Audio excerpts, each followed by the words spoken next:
Adam looked around the room, filled with his people. They all seemed to be buzzing and talking about their new homes. He had given them all two choices, a luxury apartment or a house with a garden. Most had picked the luxury apartment, meaning they could live together yet still have their own place as well as access to all the luxury facilities like swimming pools, gyms, a park, and cafeterias. The new school was introduced on a screen for the kids, and the parents were surprised at the luxury and the education program that was introduced. Adam had forgotten to remove the human curriculum from the elite human school he had copied, but the parents looked pleasantly surprised, and the kids were not so when they saw the curriculum. However, that was quickly forgotten as other aspects of the city were introduced, such as the sports arena, concert areas, hospital, police station, and so forth. In the end, Adam had to give his speech, and when he stood up, the crowd got quiet. A camera drone projected his image on the large screen. Evelyn looked up at him and smiled, while Rox strangely got up and left the room.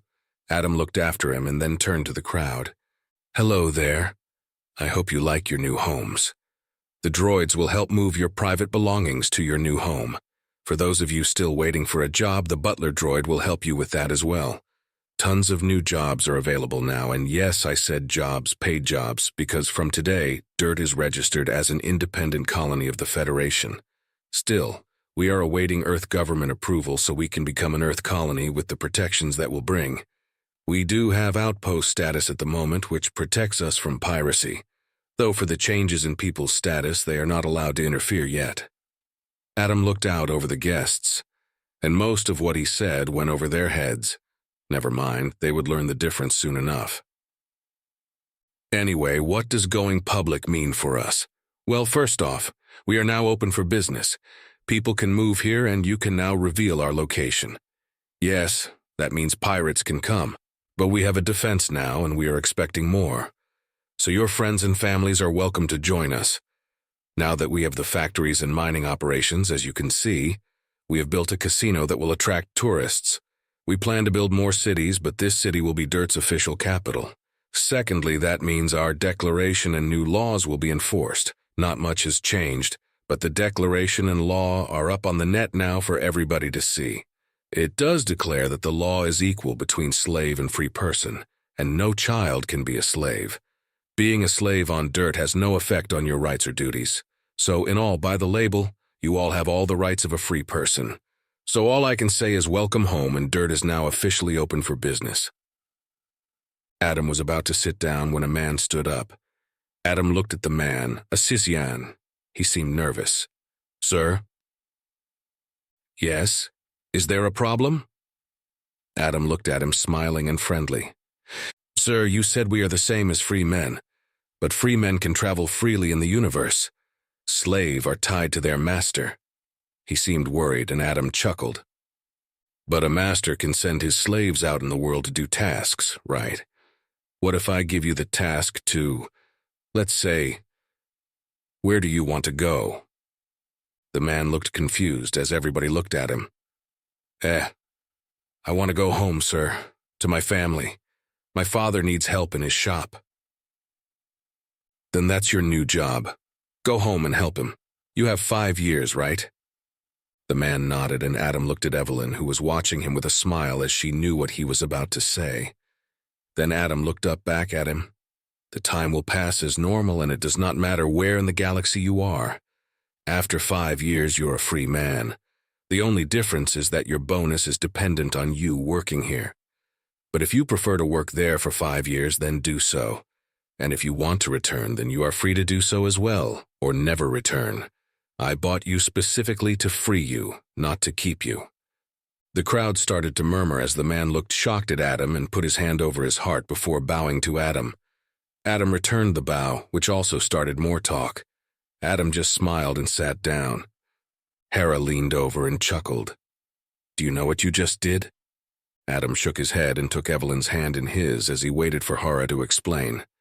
"That bow is how Sakisha bows to their master. You just made him equal to him in your own eyes, and you told Askisha you only bought him to free him.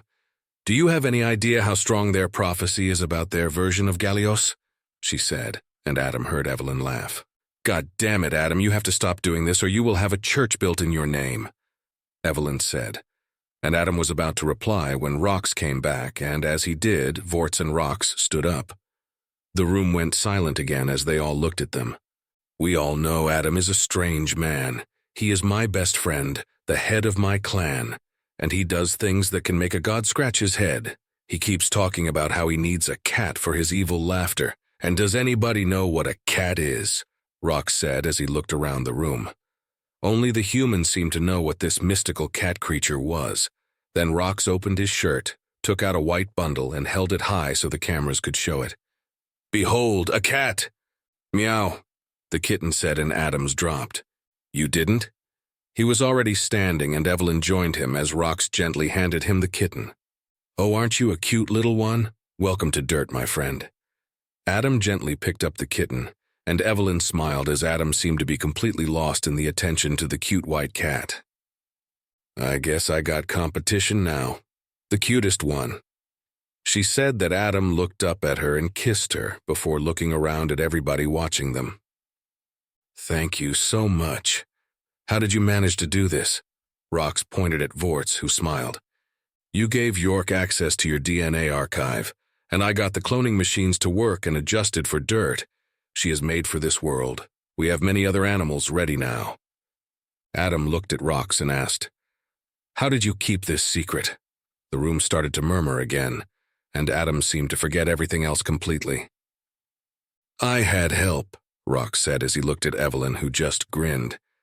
"Wait, did you know?" She nodded, and Adam looked back at the kitten. "You're my little surprise. I'm going to call you Cece." Vorts looked at him surprised, and Adam winked. "I know. You're goddess of secrets, right? I have learned a bit more." Rox laughed, and they all sat down. Adam and Evelyn spent most of the evening playing with their new kitten, who eventually fell asleep on Adam's arm. The rest of the night passed and people retired when Adam and Evelyn left. The invited Marines were the last to leave. The next day, Adam found out that 34 of his slaves wanted to leave, and he gave them a traveling bonus and was about to arrange for them to travel with the next shipment out when York came to him to show the newest ships. They had made 3 transport ships. He and Musby had gotten them ready for the opening so they could arrange for people to move to and from the hub.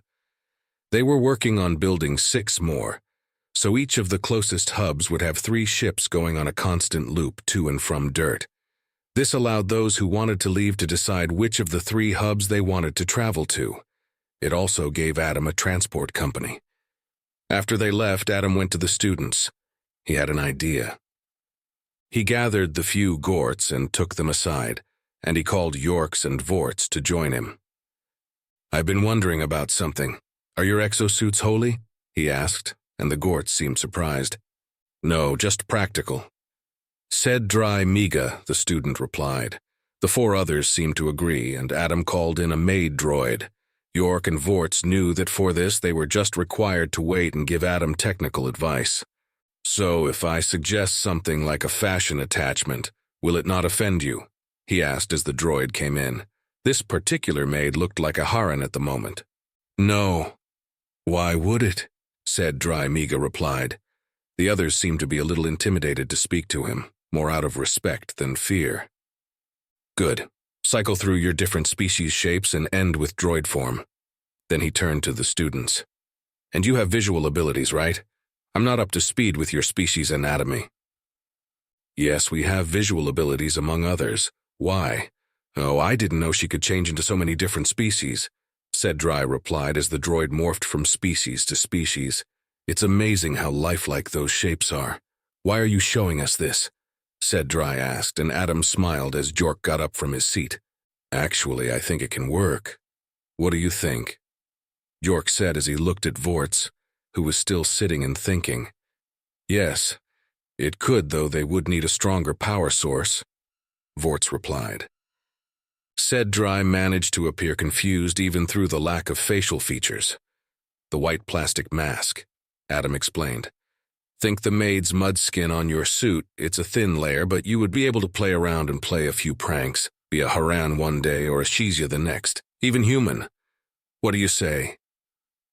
The Gorts immediately started talking with each other, and Adam got a little worried. Look, I'm not saying your suits are not great. I just thought it was an ability you guys might want to add to them as an accessory. The Gorts seemed to be very excited as Sedrai turned her attention back to him.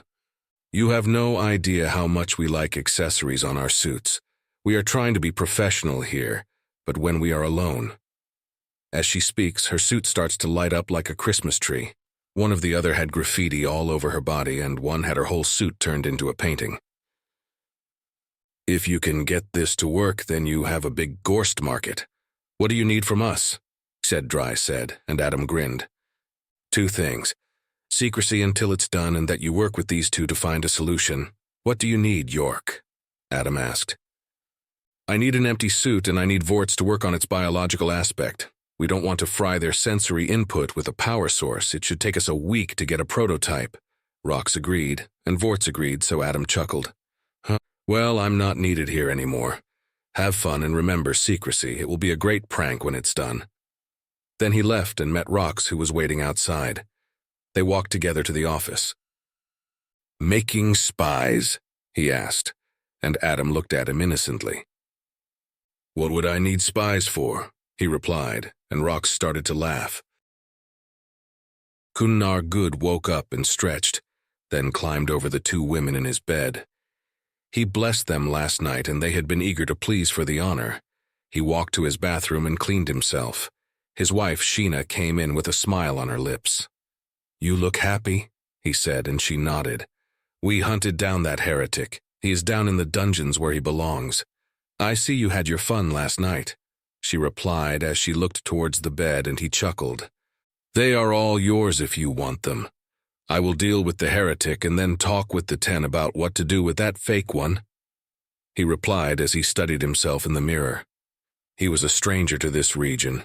His soft green-scaled skin gleamed slightly in the light, and his golden eyes had an implant that allowed him to see color instead of only the heat that his people normally saw. His long bluish hair hung in a braid over his shoulder, revealing a muscular body with a few faded scars. It had been a long time since anybody had been able to touch him. All his scars had faded except the one over his chest, the one that they thought would have killed him. But Sheena saved him from. He had to smile. No vital organs were there, but it made for a nice show. And now they called him Galios. As long as he freed slaves, they gave their loyalty to him. Every freed one was a soldier in his army, and the army had grown from 10 to 7,000 strong. They gave him their daughters to aid him. He pitied them, but sometimes the weak needed a strong leader to lead them out of the darkness. He was that man. He would teach them how to be strong, fight back, break their chains, and put their enemies in chains instead. She looked at the woman and smiled. For Ashisia, she was beautiful. Her skin was almost as golden as her eyes, and she had bright red hair and a body that was kept in good shape. There was not a blemish on her skin, and he loved her for it. I don't see the harm in indulging myself. It might calm them down as well to let them know I have no ill will against them. She kissed him before making her way to his bed. He smiled and got dressed, then grabbed his weapon belt and walked out of his room. The guards outside saluted him, and he nodded back. Then he called up Urshar, his second-in-command and known among the men as the God of War. What species was this brute? He had no idea, but he didn't care. He was great at his job. He had bluish skin and was built as a rock bipedal, but sometimes he used his powerful arms as well. His species had short legs but big, powerful arms, and a face only a mother could love. A human might see him as a shaved, dressed-up gorilla. His voice was gruff as he got near him. Master, you called? Yeah, we have to deal with the heretic. Before he dies, we need to find out everything about his master, the one called Adam Wrangler. Adam woke up alone in bed. He could hear Evelyn singing in the shower, and he scratched his head as he wondered how she got up first today. Well, he would not let this stop him, so he turned on some music and went to join her. After breakfast, they went to the admin building to check the work. Nobody had shown up yet, so they enjoyed the peace and quiet. After they had kicked everybody out of Piratas, they had much calmer mornings. They knew there were probably 5 in the base already doing different work, but the admin was still on night status, so the 2 guys in the tower were keeping track of everything. Adam sat down in the main console and put his coffee down. Evelyn sat down on the closest console and they both started to work. Oxygen is up 0.001%, comma, so you are up to 10.134%. She turned to look at him. How the hell are you getting it to rise so fast? Vorts algae. They eat carbon dioxide and spew oxygen, doubling every 6 hours. Our problem will soon be that they cover all the ocean surfaces. We need to get the fish going to slow it down. Add his mushrooms, which are basically oxygen factories. Have you seen the size of those bastards? And the best part, they don't need nitrogen? Adam replied, and Evelyn thought about it. Those mushrooms won't survive a high nitrogen environment. They need only carbon, if I remember correctly. Yeah, but that was the plan. They will decompose and become soil. Besides, unchecked, they will cover the whole planet. Most planets have banned them outright. Evelyn checked the statues. Well, the nitrogen level is up 0.5%, so if they might start to affect those mushrooms. As planned, so then we have to replace them with grass. York is working on something there. Everything seems to be green here. Oh, Knug sent a message. Another order. It's getting higher and higher. At this speed, we need to build more factories. York will be happy when he hears that. Oh, he will be happy at any attempt to build something new. Anyway, are we going to the zoo Vort setup? I kind of want to see just how many animals he has managed to make by now. You just want to give Cece a brother. Adam teased, and she came over. She needs a big brother who can protect her. A big, scary dog, she said, leaning over the desk with her cute smile and perfect eyes. You just want a puppy? Yes, please, thank you so much. She replied. A puppy named Beast, if I remember correctly. A cane corso, he said as she tried to look innocent while hiding her excitement. Moi? She replied, and Adam shook his head. Let's go wake up, Vorts. I think we have that DNA template. Adam replied with a smile. He loved seeing her like this. Then he called Vorts and agreed to drop by his new station. It had 3 domes filled with life. Adam looked at Evelyn and was about to say something when a report popped up and he tilted his head. Do you remember those ancient structures we found? He asked, and Evelyn nodded and moved over to him. What did you find? She asked, and Adam brought it up on the screen. It is as I thought. This planet was alive before. Look at oil deposits and coal deposits. If we look harder, I'm sure we will also find fossils. Well, it solves one problem, she replied, and Adam looked at her as she smiled. Plastic in all its forms. Kun'nar Good walked out of the dungeon. What a fool. I mean, why didn't he give us anything? He was just babbling about Adam letting him go. What idiot orders his slave to leave and take care of his mother? What should we do with him? Urshar replied, and Kun'nar looked back at the cell. He disappeared. Nobody learned about him. We can't have this as a public trial. He starts spewing that noise about Adam. Then we might have more heretics. Damn it, I think Bermeo has finally shown his face. It's no wonder they call him the Deceiver.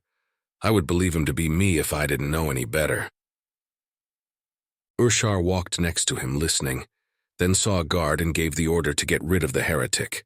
The Haran guard nodded and walked into the cell of the dying Skizia. Then they made their way up to the throne room where the others were waiting. He sat down on the throne and looked at the 2 men standing in front of him, corporation men. You are brave enough to venture into my domain? Tell me why I should not have you killed and your ship seized. That ship? You can take it. It's a gift from us for you. We want to show you that we have no ill will towards you. As to kill me, I'm a simple messenger. If I am not returned, then the 5 battle cruisers hiding behind the moon will start planetary bombardment. But as I said, we are not here to start a war. We might disagree on certain matters, but have a common enemy. The Wasserman said, or what a human would call a walking turtle with no shell. He seemed quite relaxed, and Kun'nar looked at his security advisor, who just smiled. I fear no battle cruisers on the moon, and to prove it, he lifted his finger. On a screen, they saw one of the ships being blown up as the hidden and cloaked particle gun blew a big hole in the nearest ship. Around the planet, a few other cannons decloaked. Tell them to withdraw, and we can talk, or I will destroy them all as they are. The Vossir looked shocked, and the second man, also a Vossir, quickly gave the order to withdraw. Where did you get Haran weaponry and Gorst cloaking? The messenger said, and Kun'nar laughed. You think that is Haran weaponry? That is my people's weapon, so let's cut to the core and tell me why you are here. I think you have by now heard of the other man who claims falsely that he is Gallios, this human name Adam Wrangler. The dossier explained, and Kun'nar nodded. Yes, what does that have to do with me? He asked as he shifted in the seat. We know we can't fight the real Gallios, and you just proved you are him, so we would rather work with you. But the fake one, the Burmio, he is bad for everybody. He brings war and chaos. You are here to free slaves. War always put more people in chains. Yes, but if they just win, then it's the heretics that will wear those chains. He replied. And we want to be on the winning side. We are not evil nor heretics, we are businessmen. Without us, the world would stop, so we would offer an alliance. You rid us of Adam, and we will turn a blind eye when you deal with your enemies. Just leave the businessmen of the mega-corporations alone. In return, we will offer your enemies no safe haven. Deal? All mega-corporations are behind this. All but 4, the Vicons, the Tribish, Ranoms, and the Kontaons. And we are willing to sacrifice the Urubas as we know you have an agenda against them. All others are in an agreement, he said. Do those 4 know about this deal? Will any of them warn him? Kun'nar asked, and the Vossir shook his head. No, we asked some innocent questions about whether those 4 might try to cut a deal with him. The Urubas' leading trade is slaves, so we knew you would not side with them as you have sworn to stop the Skisia slave trade. We can divide their other franchises among us after that. They are mainly Sanders anyway. Okay, we have a deal, but I will do it my way. I have already heard of that miserable attack by those pirates. He replied, and the Vossir nodded again. The idiot who is in charge of that has been dealt with, and as I said, the ship is yours. There is another gift there for you, 1 million credits. Now I will take my leave, and I hope you understand the sensitive matter so this discussion does not leave the room. Kun'nar chuckles. Paranoid bastard, get out of my sight. When the 2 Vossir had left the room, he turned his attention to the others. We use assassin. Who do you suggest? The best would be Sigson if we can find him. If not, then there are the Gort and Sly Na of the Haran. If you want to go for a clan, then I suggest the Myrtas and the Yurta.